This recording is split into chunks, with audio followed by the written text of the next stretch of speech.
दोस्तों fourth grade DV में जो आपके 11 मार्च से जो डीवी स्टार्ट होने वाला है अपना, उसमें आपको 2 सेट बनवाने हैं, जिसमें एक में जो है वो ओरिजिनल डॉक्यूमेंटों का सेट रहने वाला है और दूसरा जो है इसमें पूरी जेरोक्स रहने वाली है। ये मैंने 2 सेट अपने बनाए हैं। इसे देखकर आपका आइडिया लग जाएगा कि आपको कैसे अपना जो है 2 सेट कंप्लीट करने हैं। सबसे पहले जो है ये आपका ऊपर ही ऊपर जो है वो चेक लिस्ट रहने वाली है। इस पर कोई जो 10 पृष्ठ संख्या है, पेज नंबर है, वो यहाँ पे कुछ भी नहीं डलेगा। इसके जस्ट बाद से जो आपका स्क्रूटनी फॉर्म लगने वाला है, वहां से आपके जो है वो पेज नंबर डलने वाले हैं।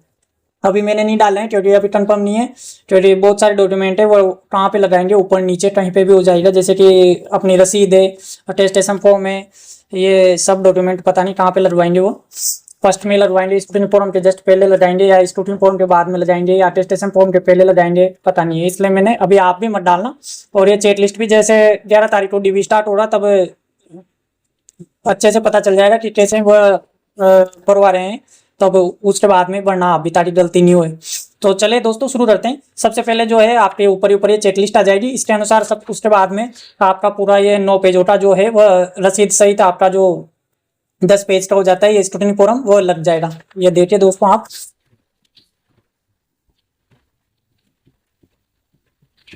ये आपका मैंने अभी फिलहाल के लिए ये जो 7 पेज है स्टूडेंट फॉर्म के, उसके जस्ट बाद में अटेस्टेशन फॉर्म के जस्ट पहले ये रसीद लगा लिए। अभी पता नहीं है वो कहाँ पे लगवाएंगे, पहले लगाएंगे या फिर अटेस्टेशन फॉर्म के बाद में लगाएंगे। अभी मैंने फिलहाल यहाँ पे लगा लिए। उसके बाद में आपका अटेस्टेशन फॉर्म आ जाता है। यहाँ पे आपको सील साइन करवाने ओरिजिनल वाले में भी। और बहुत से बोल रहे हैं कि एक में करवा लो, उसके बाद जेरोक्स दूसरे सेट में है ना जो स्टी जेरोक्स करवा के लगा लेना। लाइक मैंने तो दोनों में ही ओरिजिनल सील साइन करवा लिए हैं ताकि कोई रिस्क नहीं रहे।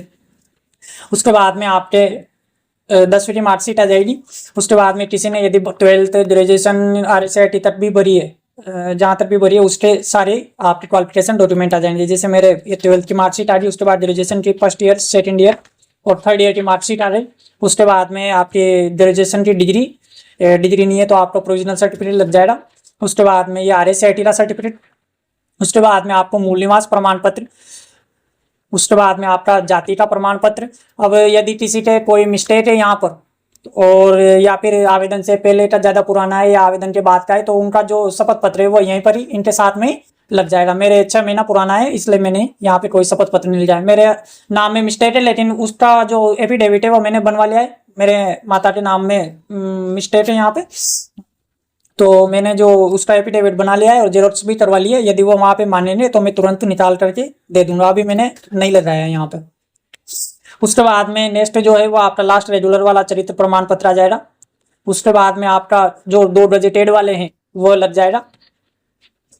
यहाँ से आपके जो है ना ओरिजिनल डॉक्यूमेंट लगने वाले हैं, यहाँ तक आपके सारी जो है वो जेरोक्स लगने वाली है। उसके बाद में ये दोनों गजेटेड ऑफिसर वाले चरित्र प्रमाण पत्र हो गए। उसके बाद में आपका वचनबद्ध वाला प्रमाण प्रपत्र वह आ जाएगा। उसके बाद में संविधान शपथ पत्र आ जाएगा। उसके बाद में आपका जो देश संबंधित घोषणा पत्र है जो 10 नंबर पे दे रखा है, जो आपने एफिडेविट पे बनवाया है, विवाहित अविवाहित वाला, वो स्टाम्प वाला वो लग जाएगा। उसके बाद में यदि 11वें नंबर पे विवाह प्रमाण पत्र है, यदि आप अविवाहित है तो आपको ना कर देना है, यहाँ पे कोई जरूरत नहीं है आपको ले जाना।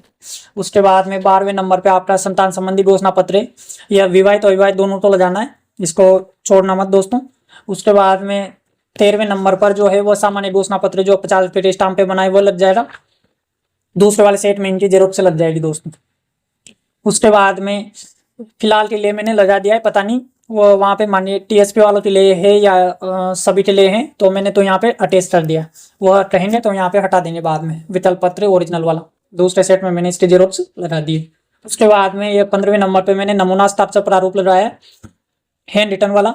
ये जो ऑनलाइन स्क्रूटनी फॉरम में भरा था वही है, और दूसरे सेट में इसकी जेरोक्स है। अब मैंने इसके साथ में 2 जो है वो खाली वाले भी जेरोक्स भी आपको लेकर के जानी है, क्योंकि पता नहीं वो वहाँ पे यदि उनके सामने भरवाएं तो फिर अपने को दिक्कत आ सकती है दोस्तों। इसलिए पूरा कंप्लीट होकर के चलना है अपने को, कोई रिस्क नहीं लेनी है। उसके बाद में आपका जो है वो ID प्रूफ आ जाएगा, आधार कार्ड जो भी है आपकी उसकी जेरोक्स लग जाएगी। इस तरह आपका पूरा सेट कंप्लीट हो जाएगा दोस्तों। इसके अलावा जो है वो मैंने 3 सेट बनवाए हैं। अभी मैंने ये जमाया नहीं है, इसमें जेरोक्स तो मैंने कंप्लीट करवा लिए।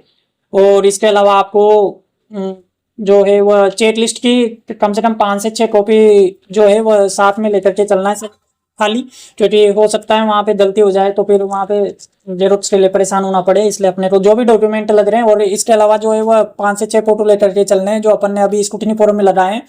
और इसके अलावा जो भी सारे डॉक्यूमेंट है ओरिजिनल वाले वो भी साथ में लेकर के चलने हैं। जो भी इसमें काम में आपको डाउट है थोड़ा बहुत भी, उनको साथ में लेकर के चलना, ताकि कोई परेशानी नहीं आए अपने को डीवी, और एक बार में आपका जो डीवी है वो कंप्लीट हो जाए। तो बने रहिए दोस्तों वीडियो में। आप मेरे चैनल को सब्सक्राइब कर सकते हो। मेरा डीवी 12 टू है, आप कमेंट करके बताना आपका डीवी कब है। और जैसे मैं 12 टू डीवी कंप्लीट होएगा उसके बाद में ये डिटेल वीडियो बना दूंगा कि कैसे कैसे क्या प्रोसेस हो रहा है, सारी डिटेल आपको मैं अच्छे से बता दूंगा। तो यदि वीडियो आपको अच्छी लगी हो तो आप मेरे चैनल को सब्सक्राइब करके मेरे वीडियो को लाइक कर सकते हो। ठीक है दोस्तों, मिलते हैं एक और नई वीडियो में। धन्यवाद।